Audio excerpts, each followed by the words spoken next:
우리 찬송가 212장 겸손히 주를 섬길 때 우리 함께 찬양 드리겠습니다.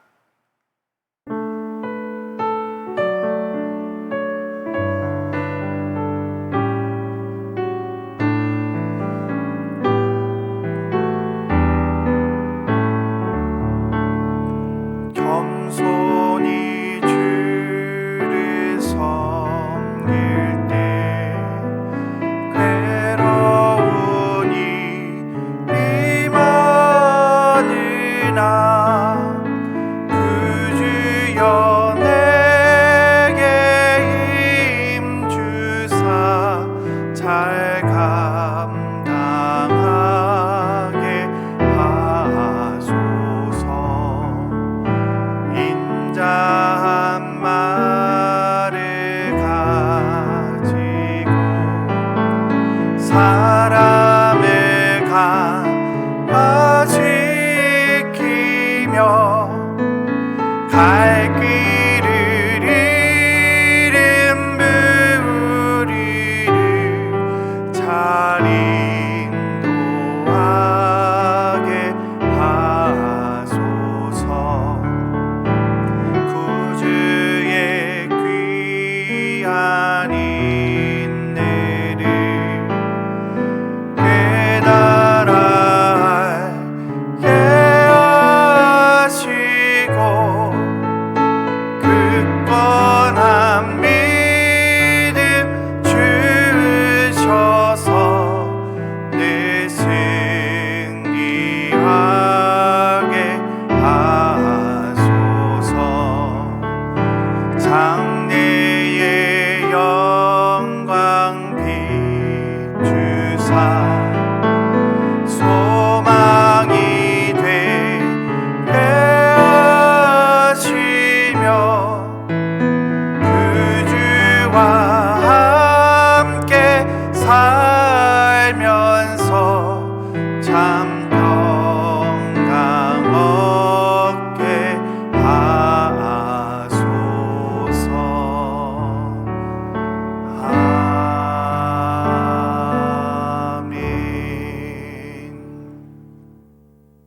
하나님, 오늘 저에게 주신 말씀은 예레미야 27장 1절에서 11절까지 말씀입니다. 예레미야 27장 1절에서 11절 말씀입니다. 우리 함께 한 목소리로 읽겠습니다. 유다의 왕 요시야의 아들 여호야김이 다스리기 시작할 때에 여호와께서 말씀으로 예레미야에게 임하시니라. 여호와께서 이와 같이 내게 말씀하시되 너는 줄과 멍에를 만들어 내 목에 걸고 유다의 왕 시드기야를 보러 예루살렘에 온 사신들의 손에도 그것을 주어 에돔의 왕과 모압의 왕과 암몬 자손의 왕과 두로의 왕과 시돈의 왕에게 보내며 그들에게 명령하여 그들의 주에게 말하게 하기를 만군의 여호와 이스라엘의 하나님께서 이와 같이 말씀하시되 너희는 너희의 주에게 이같이 전하라. 나는 내 큰 능력과 나의 쳐든 팔로 땅과 지상에 있는 사람과 짐승들을 만들고 내가 보기에 옳은 사람에게 그것을 주었노라. 이제 내가 이 모든 땅을 내 종 바벨론의 왕 느부갓네살의 손에 주고 또 들짐승들을 그에게 주어 섬기게 하였나니 모든 나라가 그와 그의 아들과 손자를 그 땅에 기한이 이르기까지 섬기리라. 또한 많은 나라들과 큰 왕들이 그 자신을 섬기리라. 여호와의 말씀이니라.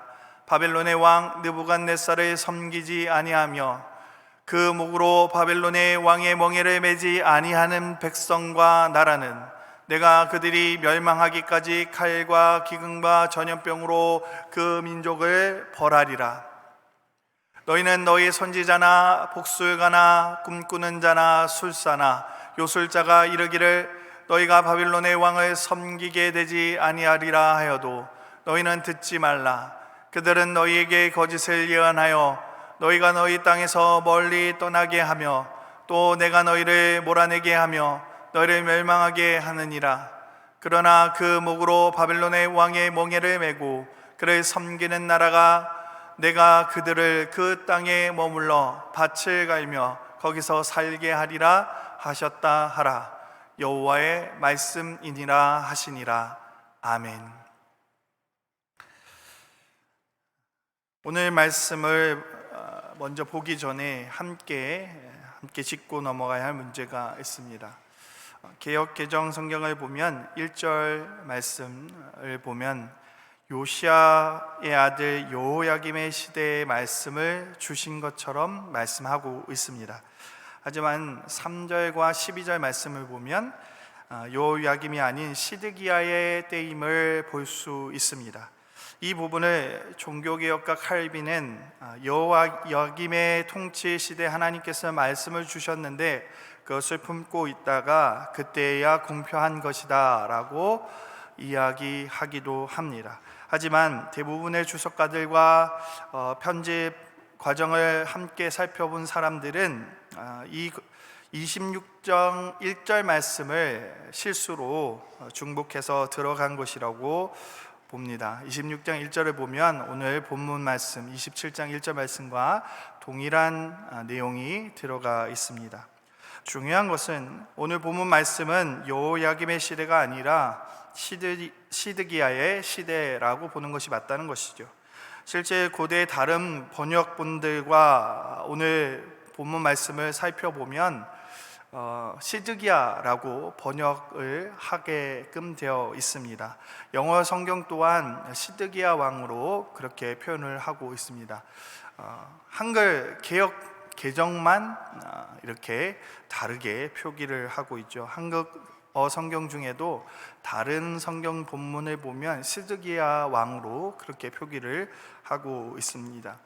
개역 개정 성경이 조금 더 주의 깊게 봤으면 좋았을 텐데 하는 아쉬움이 남는 구절입니다. 앞서도 말씀드렸지만 어쨌든 중요한 것은 오늘 본문 말씀의 배경은 시드기야 왕의 때라는 것이죠. 이 시드기야 왕은 유다의 마지막 왕입니다. 즉 그가 있는 동안 유다가 망했다는 것이죠. 역사에 만약은 없지만 만약 오늘 말씀에서 예레미야가 충고하고 있는 이 말씀을 들었다면 그의 시대는 끝이 아니었을 것입니다. 유다의 왕국은 조금 더 길게 갔을 것입니다. 하지만 그들은 하나님의 말씀을 듣지 않았습니다. 시드기야는 앞선 선왕인 여호야긴이 바벨론의 왕인 느부갓네살 왕에 의해서 잡혀가게 됨으로 세워진 왕입니다. 한번 생각해 보시기 바랍니다. 왕이 적군에 의해서 잡혀갔습니다. 그리고 세워진 왕, 그 왕은 어떠할까요? 힘이 있을까요? 힘이 없겠죠. 적군에 의해서 세워진 왕이니 어떻겠습니까? 꼭두각시 왕으로 세워진 것입니다. 느부갓네살이 말을 잘 들을 것 같아서 지금의 왕을 세운 것이죠. 그러한 상황 가운데 예루살렘에 국제회의가 소집되게 됩니다. 당연히 그 주최자는 시드기야 왕입니다. 3절을 보면 주변 국가들의 사신들이 회의를 위해 예루살렘으로 찾아온 것을 볼 수 있게 됩니다. 국가와 국가가 만나는 회의, 그런 최정상급 회의를 한번 생각해 보시기 바랍니다. G7 정상회의를 한다고 한번 생각해 보면 비슷할 것 같습니다. 오늘 성경에서 각국의 정상이 참석한 것은 아니지만 정상을 대신해서 그 나라의 대통령, 그 나라의 왕을 대신해서 사신들이 참석한 것입니다. 자, 그런 상황 가운데 회의에 초대받지 아니한 예레미야 선지자가 등장을 하게 됩니다. 분명히 이것은 외교적인 결례일 것입니다. 각국의 사신들이 참여하여 회의를 하는 자리에 만약 어떤 목사님이 난입했다면 아마 어떤 상황이 펼쳐졌겠습니까? 지금의 상황이 딱 그런 것이지요. 그런데 정상적인 모습으로 나타난 것도 아니고 소의 몽에를 메고 끈을 머리에 걸고 그렇게 나타난 것입니다. 쫓아내기도 전에 그는 하나님의 말씀을 선포했을 것입니다. 4절 말씀에도 나와 있지만 이것은 설득이 아닙니다. 명령입니다. 각국의 사신들은 돌아가서 너희 왕에게 이 말을 고해야 한다라고 그렇게 명령하고 있는 것입니다. 그리고 이 말씀의 주체자는 예레미야가 아닌 하나님이라는 사실이죠. 당시 세계를 보면 너무나 황당한 이야기일 수 있습니다. 유다를 둘러싸고 있는 이 나라들, 지금 오늘 성경에서 이야기하고 있는 이 나라들은 각기 다른 신들을 섬기고 있습니다. 그럼에도 예레미야는 이러한 상황들을 무시하고 말하고 있는 것입니다. 오직 이 이야기의 주체자이신 하나님만이 유일한 신임을 생각하며 말하고 있는 것이죠. 어떻게 알 수 있습니까? 5절 말씀을 보면 그는 이렇게 먼저 정의를 합니다. 이 세상의 창조자, 이 세상의 모든 만물을 만드신 분은 하나님이시라고, 너희가 믿고 있는 신이 아니라 오직 하나님만이 이 세상의 창조자이심을 공표하고 있습니다. 뿐만 아니라 이 땅의 모든 통치는 하나님의 손 아래 있다라고 선언하고 있는 것입니다. 자연스럽게 이러한 이야기가 성립이 되는 것입니다. 너희가 믿는 신은 창조의 신이 아니라는 것입니다. 실제의 신이 아니라는 것이죠. 가짜 신이라는 것입니다. 이 세상의 통치는 너희가 믿는 신이 따위가 하는 것이 아니라 오직 하나님만이 이 세상을 통치하신다라는 것을 그들에게 먼저 선포하고 있는 것입니다. 그리고 그 하나님께서 당분간 느부갓네살에게 힘을 주었다라고 이야기합니다. 그러니 더 이상 느부갓네살에게 반항하지 않을 것을 이야기합니다. 그가 멍에를 메고 온 것 역시 이러한 것을 보여주기 위한 것이지요. 당분간은 그러한 멍에를 메어야 한다는 것을 이렇게 효과적으로 알려주기 위한 암시인 것입니다. 하지만 여기에서 가장 중요한 포인트는 무엇입니까? 이 모든 역사는 하나님이 주관하신다는 사실입니다. 그를 사신들이 있는 이곳으로 보낸 이유, 바로 그것은 하나님의 존재를 그들에게 온전히 알리기 위해서입니다. 이 모든 역사 가운데 그 역사를 이끄시는 분이 하나님이심을 선포하게 하기 위함입니다. 여러분, 역사의 주관자는 하나님이십니다. 하나님이 어떻게 저런 사람을 세우십니까? 라고 말할 수도 있지만 하나님은 선한 도구만 사용하는 것이 아니라 악한 도구 역시 사용하십니다. 신명기 32장 39절 말씀을 보면 하나님이 이렇게 말씀하십니다. 그러나 이제는 알아라, 나 오직 나만이 하나님이다. 나밖에는 다른 신이 없다. 나는 죽게도 하고 살게도 한다. 나는 상하게도 하고 낫게도 한다. 아무도 내가 하는 일을 막지 못한다. 세 번역의 말씀으로 읽어드렸습니다. 사실 이것은 모두 하나님의 백성을 위한 예언의 말씀입니다. 이방 나라들과 함께 동맹을 맺고 바벨론에 대응하려는 유다의 백성을 향한 하나님의 음성인 것이지요. 더 이상 유다를 가만히 두었다가는 바벨론에 의해서 처참하게 포로로 끌려갈 것을 하나님께서는 알고 계셨기 때문에, 그래도 더 이상 나아가지 못하도록 하나님께서 이 국제회의 가운데 참여하신 것입니다. 지금 유다는 징계를 받고 있는 중입니다. 여러분, 징계를 받고 있을 때는 인내해야 합니다. 다른 꼼수를 부려서 벗어나려 해서는 안 되는 것입니다. 히브리서 기자는 12장 11절에서 이렇게 말씀하십니다. 무릇 징계가 당시에는 즐거워 보이지 않고 슬퍼 보이나 후에 그로 말미암아 연단받은 자들은 의와 평강의 열매를 맺느니라. 그렇습니다. 연단받은 후에는 말씀과 같이 의와 평강의 열매를 맺게 되는 것입니다. 지금 이스라엘이, 유다가 처한 그 곤경에서 단순히 벗어나려고 해서는 안 된다는 것입니다. 그들은 인내하며 하나님의 그 말씀을 기다려야 할 때인 것이지요. 이런 때 거짓 선지자들은 오히려 잘 될 것이라고 이야기합니다. 사람들은 그 말에 미혹당하기 쉽습니다. 여러분, 그렇지 않겠습니까? 잘 될 것이라고 하는 그런 희망의 이야기를 백성들은 듣고 싶어 하는 것입니다. 거짓 선지자들은 그러한 상황 가운데서 무조건적으로 잘 될 것이라고 이야기하는 것입니다. 오늘 본문 말씀 9절 이하에서도 하나님은 그런 거짓 선지자들의 말을 청종하지 말라고 우리에게 말씀하고 있습니다. 여러분, 하나님의 말씀은 무조건적인 희망이 아닙니다. 하나님의 말씀에는 고난과 인내라는 이 두 단어가 함께 들어가 있습니다. 그러니 무조건적인 희망을 보여주는 이들의 그러한 달콤한 말을 우리는 경계해야 합니다. 오늘날도 크게 다르지 않습니다. 전 인류에게 고난의 시간이 찾아왔습니다. 여러분, 하나님이 없기 때문에 이러한 시간들이 만들어진 것이 아닙니다. 많은 세상의 사람들은 하나님은 없다라고 이야기하고 있습니다. 하나님이 계신다면 어떻게 이러한 일들이 일어날 수 있겠냐라고 이야기하기도 합니다.